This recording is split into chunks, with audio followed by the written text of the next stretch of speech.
हमारे अतीत ध्वनि पाठ्यपुस्तक में अब सुनते हैं अध्याय 4। क्या बताती हैं हमें किताबें और कब्रें। पृष्ठ संख्या 35। अध्याय 4। क्या बताती हैं हमें किताबें और कब्रें। पुस्तकालय में मेरी। जैसे ही घंटी बजी, शिक्षक ने छात्रों को अपने साथ आने को कहा। आज वे पहली बार पुस्तकालय जा रहे थे। मेरी ने देखा कि पुस्तकालय उसकी कक्षा से काफी बड़ा था और वहां किताबों से भरे कई रैक थे। कोने में एक अलमारी थी जो मोटी मोटी किताबों से भरी थी।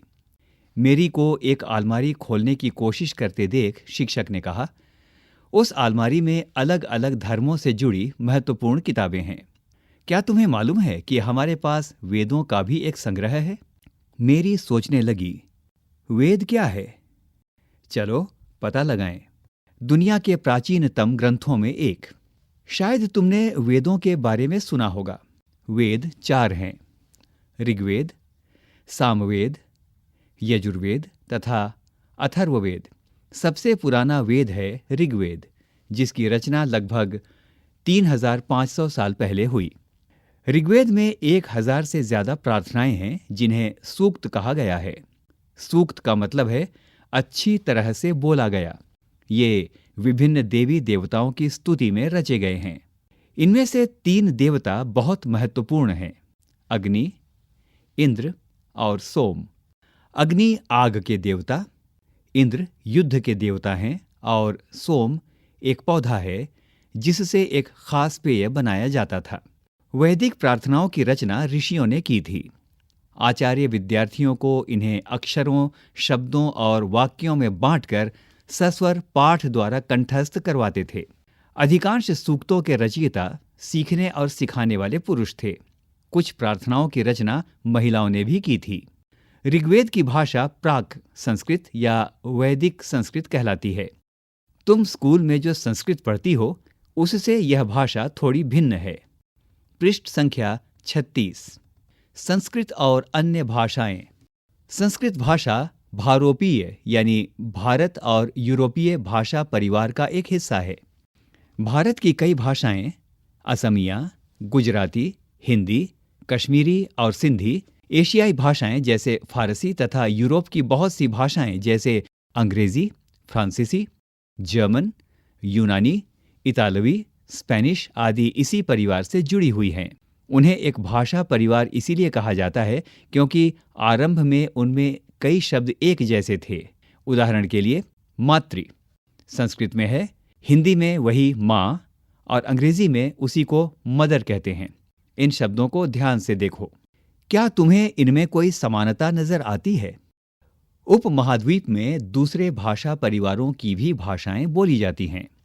उदाहरण के लिए पूर्वोत्तर प्रदेशों में तिब्बत बर्मा परिवार की भाषाएं बोली जाती हैं। तमिल, तेलुगु, कन्नड़ और मलयालम द्रविड़ भाषा परिवार की भाषाएं हैं, जबकि झारखंड और मध्य भारत के कई हिस्सों में बोली जाने वाली भाषाएं ऑस्ट्रो एशियाटिक परिवार से जुड़ी हैं। अब कुछ तुम्हारे करने के लिए। उन भाषाओं की सूची बनाओ जिनके बारे में तुमने सुन रखा है। उनके भाषा परिवारों को पहचानने की कोशिश करो। हम जिन किताबों को पढ़ते हैं वे लिखी और छापी गई हैं। ऋग्वेद का उच्चारण किया जाता था और श्रवण किया जाता था, न कि पढ़ा जाता था। रचना के कई सदियों बाद इसे पहली बार लिखा गया। इसे छापने का काम तो मुश्किल से 200 साल पहले हुआ। इतिहासकार ऋग्वेद का अध्ययन कैसे करते हैं? इतिहासकार पुरातत्ववेत्ताओं की तरह ही अतीत के बारे में जानकारी इकट्ठी करते हैं, लेकिन भौतिक अवशेषों के अलावा वे लिखित स्रोतों का भी उपयोग करते हैं। चलो देखते हैं कि वे ऋग्वेद का अध्ययन कैसे करते हैं। ऋग्वेद के कुछ सूक्त वार्तालाप के रूप में हैं। विश्वामित्र नामक ऋषि और देवियों के रूप में पूजित 2 नदियों यानी व्यास और सतलुज के बीच यह संवाद एक ऐसे ही सूक्त का अंश है। इन दोनों नदियों को मानचित्र 1 जो पृष्ठ 2 में दिया गया है खोजें और फिर पढ़ें। पृष्ठ संख्या 37। सबसे पहले एक चित्र जो ऋग्वेद की पांडुलिपि का एक पन्ना है। अब पाठ पर चलें। जिस चित्र को आप देख रहे हैं, यह भूर्ज वृक्ष की छाल पर लिखी यह पांडुलिपि कश्मीर में पाई गई थी। लगभग 150 वर्ष पहले ऋग्वेद को सबसे पहली बार छापने के लिए इसका उपयोग किया गया था। इसी पांडुलिपि को देखकर अंग्रेजी अनुवाद तैयार हुआ। यह पांडुलिपि पुणे, महाराष्ट्र के एक पुस्तकालय में सुरक्षित है। विश्वामित्र और नदियों का पारस्परिक संवाद। विश्वामित्र: हे नदियों, अपने बछड़ों को चाटती हुई दो दमकती गायों की तरह दो फुर्तीले घोड़ों की चाल से पहाड़ों से नीचे आओ। इंद्र द्वारा दी गई शक्ति से स्फूर्त तुम रथों की गति से सागर की ओर बह रही हो। तुम जल से परिपूर्ण हो और एक दूसरे से मिल जाना चाहती हो। नदियां: जल से परिपूर्ण हम देवताओं के बनाए रास्ते पर चलती हैं। एक बार निकलने पर हमें रोका नहीं जा सकता। हे ऋषि, तुम हमसे प्रार्थना क्यों कर रहे हो? विश्वामित्र: हे बहनों, मुझ गायक की प्रार्थना सुनो।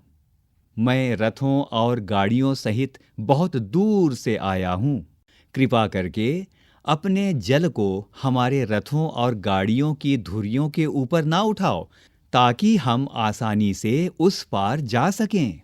नदियाँ: हम तुम्हारी प्रार्थना सुनेंगे, जिससे तुम सब सुरक्षित उस पार जा सको। इतिहासकार यह बताते हैं कि यह प्रार्थना उस क्षेत्र में रची गई होगी जहां ये नदियां बहती हैं। वे यह भी सुझाते हैं कि जिस समाज में ऋषि रहते थे, वहां घोड़ों और गायों को बहुत महत्व दिया जाता था।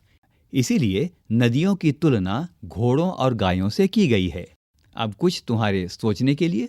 क्या तुम्हें लगता है कि रथ भी महत्वपूर्ण थे? अपने जवाब के लिए कारण बताओ। प्रार्थना की पंक्तियों को दोबारा पढ़कर यह बताओ कि उनमें परिवहन के लिए किन किन साधनों का उल्लेख है। ऋग्वेद की प्रार्थनाओं में अन्य दूसरी नदियों को, खासकर सरस्वती, सिंधु और उसकी सहायक नदियों का भी जिक्र है। गंगा और यमुना का उल्लेख सिर्फ एक बार हुआ है। मानचित्र 1 को देखो और ऐसी 5 नदियों की सूची बनाओ जिनके नाम ऋग्वेद में नहीं हैं। पृष्ठ संख्या 38। मवेशी, घोड़े और रथ। ऋग्वेद में मवेशियों, बच्चों, खासकर पुत्रों और घोड़ों की प्राप्ति के लिए अनेक प्रार्थनाएं हैं। घोड़ों को लड़ाई में रथ खींचने के काम में लाया जाता था। इन लड़ाइयों में मवेशी जीतकर लाए जाते थे। लड़ाइयां वैसे जमीन के लिए भी लड़ी जाती थीं, जहां अच्छे चारागाह हों या जहां पर जौ जैसी जल्दी तैयार हो जाने वाली फसलों को उपजाया जा सकता हो। कुछ लड़ाइयां पानी के स्रोतों और लोगों को बंदी बनाने के लिए लड़ी जाती थीं। युद्ध में जीते गए धन का कुछ भाग सरदार रख लेते थे तथा कुछ हिस्सा पुरोहित को दे दिया जाता था। शेष धन आम लोगों में बांट दिया जाता था। कुछ धन यज्ञ करने के लिए भी प्रयुक्त होता था। यज्ञ की आग में आहुति दी जाती थी।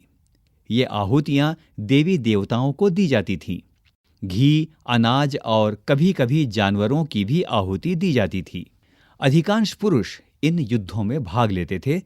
कोई स्थायी सेना नहीं होती थी, लेकिन लोग सभाओं में मिलते जुलते थे और युद्ध व शांति के विषय में सलाह मशविरा करते थे।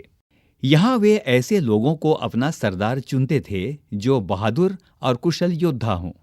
लोगों की विशेषता बताने वाले शब्द। लोगों का वर्गीकरण काम, भाषा, परिवार या समुदाय, निवास स्थान या सांस्कृतिक परंपरा के आधार पर किया जाता रहा है। ऋग्वेद में लोगों की विशेषता बताने वाले कुछ शब्दों को देखो। ऐसे 2 समूह हैं जिनका वर्गीकरण काम के आधार पर किया गया है। पुरोहित, जिन्हें कभी कभी ब्राह्मण कहा जाता था, तरह तरह के यज्ञ और अनुष्ठान करते थे। दूसरे लोग थे राजा। ये राजा वैसे नहीं थे जिनके बारे में तुम बाद में पढ़ोगी। ये न तो बड़ी राजधानियों और महलों में रहते थे, न इनके पास सेना थी, न ही ये कर वसूलते थे। प्रायः राजा की मृत्यु के बाद उसका बेटा अपने आप ही शासक नहीं बन जाता था। पृष्ठ संख्या 39। अब तुम्हारे लिए कुछ करने को। पिछले अनुभाग को एक बार फिर पढ़ो और यह पता लगाने की कोशिश करो कि राजा क्या करते थे। अब पाठ में चलें। जनता या पूरे समुदाय के लिए दो शब्दों का इस्तेमाल होता था। एक था जन, जिसका प्रयोग हिंदी व अन्य भाषाओं में आज भी होता है। दूसरा था विश, जिससे वैश्य शब्द निकला है। इस विषय पर तुम अध्याय 5 में विस्तार से पढ़ोगी। ऋग्वेद में विश और जनों के नाम मिलते हैं, इसलिए हमें पुरुजन या विश, भरतजन या विश, यदुजन या विश जैसे कई उल्लेख मिलते हैं। क्या तुम्हें इनमें से कोई नाम जाना पहचाना लगता है? जिन लोगों ने इन प्रार्थनाओं की रचना की, वे कभी कभी खुद को आर्य कहते थे तथा अपने विरोधियों को दास या दस्यु कहते थे। दस्यु वे लोग थे जो यज्ञ नहीं करते थे और शायद दूसरी भाषाएं बोलते थे। बाद के समय में दास, जिसका स्त्रीलिंग दासी है, शब्द का मतलब गुलाम हो गया। दास वे स्त्री और पुरुष होते थे जिन्हें युद्ध में बंदी बनाया जाता था। उन्हें उनकी मालिक की जायदाद माना जाता था। जो भी काम मालिक चाहते थे, उन्हें वह सब करना पड़ता था। जिस युग में महाद्वीप के उत्तर पश्चिम में ऋग्वेद की रचना हो रही थी, उसी समय दूसरी जगहों पर एक अलग तरह का विकास हो रहा था। जरा देखें वहां क्या हो रहा था। खामोश प्रहरी, कहानी महापाषाणों की। अगले पृष्ठ के चित्रों को देखो। ये शिलाखंड महापाषाण यानी महा, बड़ा और पाषाण और पत्थर नाम से जाने जाते थे। ये पत्थर दफन करने की जगह पर लोगों द्वारा बड़े करीने से लगाए गए थे। महापाषाण कब्रें बनाने की प्रथा लगभग 3000 वर्ष पहले शुरू हुई। यह प्रथा दक्कन, दक्षिण भारत, उत्तर पूर्वी भारत और कश्मीर में प्रचलित थी। कुछ महत्वपूर्ण महापाषाण पुरास्थल मानचित्र 2 में दिखाए गए हैं। कुछ महापाषाण जमीन के ऊपर ही दिख जाते हैं, कुछ महापाषाण जमीन के भीतर भी होते हैं। पृष्ठ संख्या 40। सबसे पहले दिए गए चित्र पर एक चर्चा। यहां एक चित्र दिया गया है। इस तरह के महापाषाण को ताबूत शवाधान सिस्ट कहा जाता है। यहां दिखाए गए सिस्ट में एक पोर्ट होल या बड़ा सुराख है, जो शायद पत्थरों से बने हुए कमरे में जाने का रास्ता था। चित्र 2, इस समय इसके वर्णन को देख लें। इस पृष्ठ पर बाईं ओर 2 चित्र हैं, जो महापाषाण कब्रों से मिले लोहे के सामान हैं। बाईं ओर घोड़े के लिए सामान, नीचे बाईं ओर कुल्हाड़ियां और सबसे नीचे एक कटार का चित्र दिया गया है। अब आइए पाठ में चलें। कई बार पुरातत्वविदों को गोलाकार सजाए हुए पत्थर मिलते हैं, कई बार अकेला खड़ा हुआ पत्थर मिलता है। यही एकमात्र प्रमाण है जो जमीन के नीचे कब्रों को दर्शाते हैं। महापाषाणों के निर्माण के लिए लोगों को कई तरह के काम करने पड़ते थे। हमने जो कार्यों की सूची बनाई है, उन्हें क्रमबद्ध करो। गड्ढे खोदना, शिलाखंडों को ढो कर लाना, बड़े पत्थरों को तराशना और मरे हुए को दफनाना। इन सब कब्रों में कुछ समानताएं हैं। सामान्यतः मृतकों को खास किस्म के मिट्टी के बर्तनों के साथ दफनाया जाता था, जिन्हें काले लाल मिट्टी के बर्तनों यानी ब्लैक एंड रेड वेयर के नाम से जाना जाता है। इनके साथ ही मिले हैं लोहे के औजार और हथियार, घोड़ों के कंकाल और सामान तथा पत्थर और सोने के गहने। तुम्हारे सोचने के लिए एक प्रश्न, क्या हड़प्पा के शहरों में लोहे का प्रयोग होता था? पृष्ठ संख्या 41। लोगों की सामाजिक असमानताओं के बारे में पता करना। पुरातत्वविद यह मानते हैं कि कंकाल के साथ पाई गई चीजें मरे हुए व्यक्ति की ही रही होंगी। कभी कभी एक कब्र की तुलना में दूसरी कब्र में ज्यादा चीजें मिलती हैं।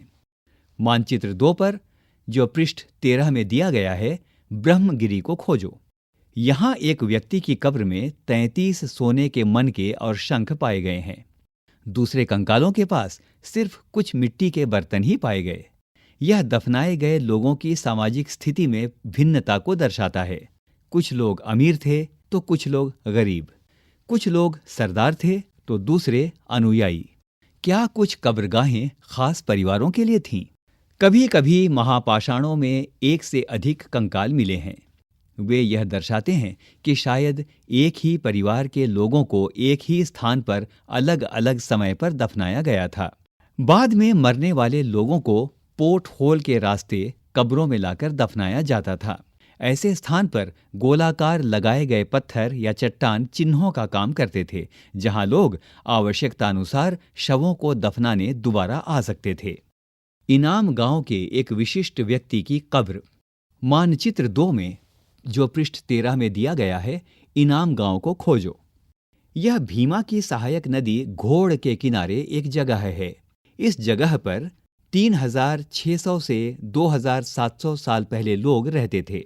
यहाँ वयस्क लोगों को प्रायः गड्ढे में सीधा लिटाकर दफनाया जाता था। उनका सिर उत्तर की ओर होता था। कई बार उन्हें घर के अंदर ही दफनाया जाता था।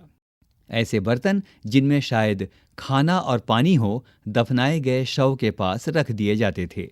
एक आदमी को 5 कमरों वाले मकान के आंगन में 4 पैरों वाले मिट्टी के एक बड़े से संदूक में दफनाया गया था।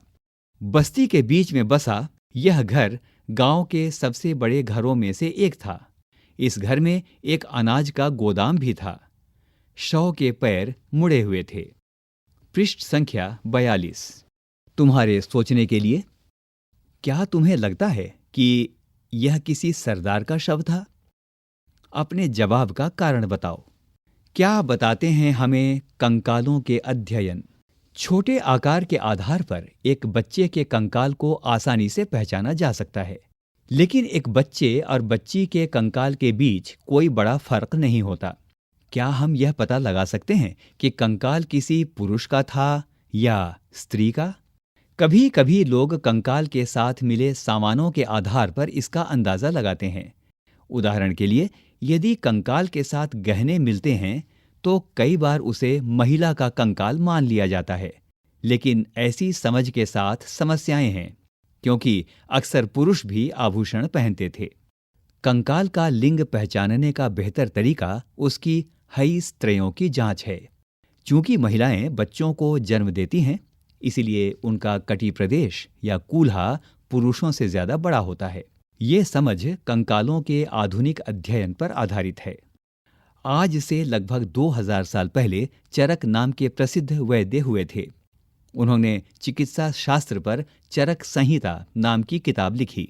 वे कहते हैं कि मनुष्य के शरीर में 360 हई स्त्रियां होती हैं। यह आधुनिक शरीर रचना विज्ञान की 206 हई स्त्रियों से काफी ज्यादा है। संभवतः चरक ने अपनी गिनती में दांत, हई स्त्रियों के जोड़ और कार्टिलेज को जोड़कर यह संख्या बताई थी।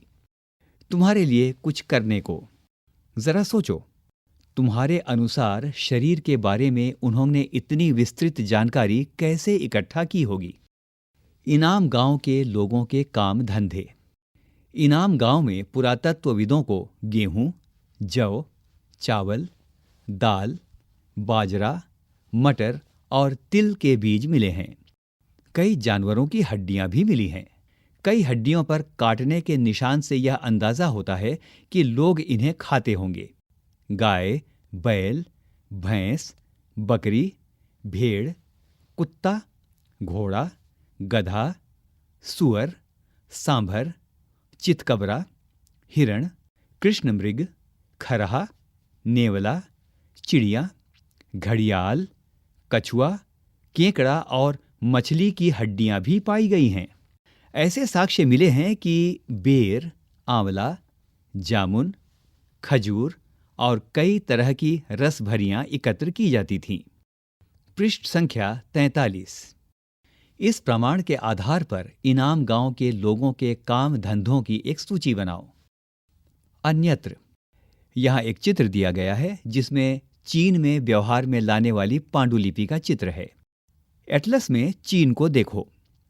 लगभग 3500 साल पहले हम यहाँ की लेखन कला के सबसे पुराने उदाहरण पाते हैं।